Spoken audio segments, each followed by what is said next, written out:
Haram halalı öyrətən bir insan. Nə bilim, hamını şok yaşatdı.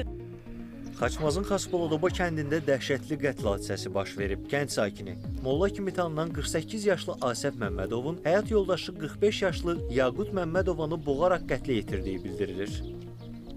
Örnək alan adam olub, kəndimizin örnək mollası. Molla deyil o, dindar bir insan, dindən dərs verirdi. Hər ikisi namaz qılandı. İkisi də, hələ evlatları da. Neçə evladları var? 3 evladı.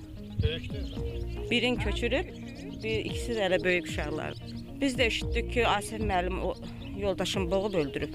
Heç kim inanmaz ona. Mənim yoldaşım şeydə işləyib. Ekspertdir, ölü yaran yerdə. Ona qəşəng otururdu, dururdu, nəsihət verirdi, gəlirdi biz ayıbını, neyniyək. Eşitib şoka düşdük. Qısqanclığı vardı da.